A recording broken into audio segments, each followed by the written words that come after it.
کہ یہ ہمارے ساتھ شامل ہوں. تو پنجابیوں نے انکار کر دیا اور انہوں نے اپنے دل سے جلوس الگ کیے کہ نہیں ہونا چاہیے بہاولپور صوبہ. اس کے بعد جو ہے یہ بہاولپور جب یہ حالات دیکھے تو بہاولپور میں مہاجروں نے پھر اپنی ایک تنظیم بنائی. اس کے بعد اس تنظیم کے تحت بعض اس کا یہی نام تھا صوبہ صوبہ بحالی صوبہ بہاولپور. اتحاد انجمن مہاجرین نام رکھا گیا اور اس کے تحت انہوں نے یہ اعلان کیا کہ ہم صوبہ بہاولپور کی تائید کرتے ہیں اور ہم اس کا جلوس نکالیں گے. کون کون اس وقت سرکردہ اس کے لوگ کون تھے؟ اس میں جو مہاجروں کا جلوس تھا نا جی، اس میں شیخ عبدالرحمان ایڈوکیٹ سرکردہ تھے، شہاب دہلوی تھے، یہ 2-4 مہاجر حضرات وہ کافی سرکردہ تھے. تو اس کے بعد یہ طے ہوا کہ جمعہ کی نماز کے بعد مہاجروں کا جلوس نکلے گا اور اعلان کرایا گیا کہ ہر مہاجر جس کے پاس سائیکل ہے، موٹر سائیکل ہے، کار ہے، رکشہ ہے، وہ اپنے جلوس میں ہے. اور پورا شہر امنڈ پڑا. وہ تقریباً جلوس 2 میل لمبا تھا جس کی قیادت شیخ عبدالرحمان ایڈوکیٹ نے کی. اور فرید گیٹ وہاں بہاولپور میں مقام ہے جہاں ہمیشہ جلسے جلوس ہوتے ہیں. اختتام ہوا، وہاں تقاریر ہوئی. اس سے جو جذبہ پیدا ہوا وہاں کے بہاولپوریوں کے قدیمی جو لوگ تھے کہ یہ واقعی ہمارے ساتھ ہیں، ہمارے مخلص لوگ ہیں. اس طرح پھر یہ جلوس نکلا. اس کے بعد نیکسٹ جمعہ جب جلوس نکالا گیا تو اس کی جو صدارت تھی اس میں میرے والد صاحب بھی تھے، شیخ عبدالرحمان صاحب بھی تھے، نظام الدین حیدر صاحب تھے اور بہت سارے سرکردہ، ایوب ڈار بھی تھے. اس طرح بہت سارے لیڈر جو ہے، علامہ رحمۃ اللہ ارشد جو بعد میں پنجاب اسمبلی کے وزیر قائد حزب اختلاف بھی تھے وہ بھی شامل تھے. مامون الرشید جو نواب بہاولپور کے بھائی تھے، نواب بہاولپور کے سگے بھائی تھے، انہوں نے قیادت کی. جب یہ جلوس پہنچا فرید گیٹ پر، یہ بھی جلوس بہت بڑا جلوس تھا، میلوں میں تھا. یہ کب کی بات ہے؟ یہ 70 کی بات ہے، 70 تقریباً 70 میں. تو اس میں جلوس پہ پولیس نے لاٹھی چارج کیا انتظامیہ کے حکم سے، گولیاں چلی جس پہ ایک شہید ہوا موقع پر اور سینکڑوں زخمی ہوئے اور تمام لیڈر گرفتار ہو گئے، سارے کے سارے جو جتنے جلوس. اور جو مامون الرشید صاحب تھے انہیں بھی گرفتار کیا گیا، شہزادے کو بڑی بےعزتی کی گئی ان کی. پھر یہ بھٹو کو کہا گیا کہ بھائی آپ یہ ہمیں اس کی مدد کریں، ہمیں صوبہ چاہیے. بھٹو نے وعدہ کیا تھا کہ ہم بہاولپور صوبے کے لیے لازماً کوشش کریں گے، لیکن انہوں نے کوئی کوشش نہ کی. اس کے بعد الیکشن اناؤنس ہو گیا تھا قومی اسمبلی کا، جس پر جب انہوں نے الیکشن دیکھا انہوں نے کہا جی پاکستان کے ساتھ ہے، ظاہر پاکستان میں الیکشن ہو رہا ہے تو ہم کھڑے ہوں.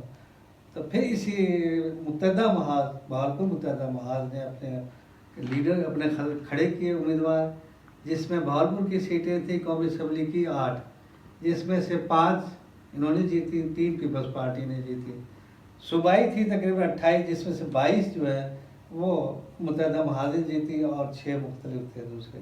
یعنی متحدہ محاذ نے پورے صوبے بہاولپور ڈویژن میں فتح حاصل کی. انہوں نے جا کے پھر قرارداد بھٹو کو پیش کی اور بعد میں انتظام سب، لیکن کوئی سنوائی نہ ہوئی ان کی. یہ احساس محرومی بہاولپور میں تھی. تو اب کہنا یہ ہے کہ جنوبی پنجاب جو بنائے جا رہے ہیں وہ جنوبی پنجاب سے ہمارا تعلق نہیں ہے. بے شک بنائے، جنوبی پنجاب ان کا اپنا الگ بنا لیں، ملتان ڈویژن، ڈیرہ غازی خان جس کو ملانا چاہے ملا کے بنا لیں.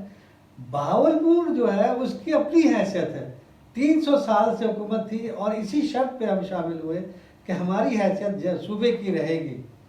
اس وقت کے معاہدے بھی تھے. تو اس لیے اب ہم جو چاہتے ہیں جنوبی پنجاب میں، پہلے ہم پنجاب میں مدغم رہے، اب ہم پھر ملتان اور دوسرے علاقے میں مدغم. ہماری آج تک کوئی پذیرائی ہوئی نہیں ہے، کوئی کامیابی نہیں ہوئی، کوئی تعمیری کام نہیں ہوا وہاں پر. جب اتنی سیٹیں جیتی تھیں متحدہ محاذ نے تو آپ نہیں سمجھتے کہ ان کے پاس یہ ایک طرح سے عوامی ریفرینڈم تھا کہ لوگ یہی چاہتے ہیں کہ صوبہ بہاولپور؟ وہ ہوا یہ بات، اسمبلی میں تقاریر بھی ہوئی، قراردادیں پیش ہوئی، لیکن ان کو خرید لیا گیا، پھر تقریباً آدھے زیادہ بکتے چلے گئے، جس کی وجہ سے تحریک دب گئی. لیکن گاہے بگاہے یہ تحریک کسی نہ کسی صورت میں چلتی رہی، اب تک تاحال چلتی چلی آ رہی ہے. اور جب یہ جنوبی پنجاب کا کیا تو شد و مت سے وہاں پر کافی اس پہ اشتعال پیدا ہوا، لوگوں میں تقاریر ہوئی، جلسے جلوس بھی چھوٹے موٹے نکلتے رہے پورے ڈویژن میں، لیکن چونکہ وہاں قیادت کے فقدان ہیں اس لیے جو ہے بہاولپور صوبہ جو ہے وہ بن نہیں سکا۔ اس وقت کوئی ایسا لیڈر موجود ہے وہاں پر بہاولپور میں جو اس کی تحریک کی قیادت کر رہا ہو اور جو اب اس وقت بہت اثر رکھتا ہو؟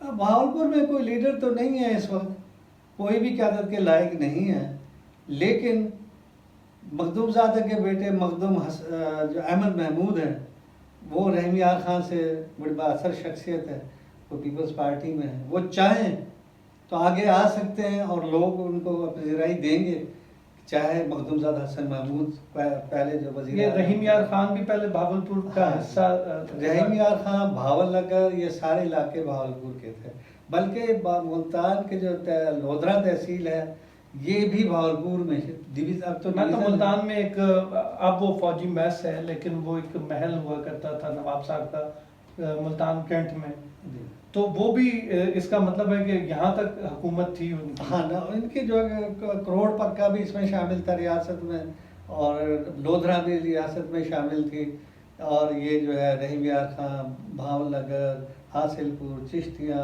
خان پور، سمر سٹا، احمد پور، یہ تمام ڈیرہ نواب صاحب ان کا نام، احمد پور کا نام ڈیرہ نواب صاحب ہے کیونکہ ان کے محلات وہیں پر زیادہ ہیں تو رہتے بھی وہیں زیادہ ہیں، تو یہ سارے علاقے بہاولپور ڈویژن میں شامل ہیں اور بہت بڑی ریاست تھی، ہندوستان کی دوسری بڑی اس وقت اگر ووٹ کرائے جائیں وہاں پر جنوبی پنجاب یا صوبہ بہاولپور، تو آپ کیا سمجھتے ہیں بہاولپور سے کس طرح کے عوام ووٹ دے گی؟ بہاولپور صوبے کے لیے عوام ووٹ دے گی، جنوبی پنجاب کے لیے نہیں دے گی۔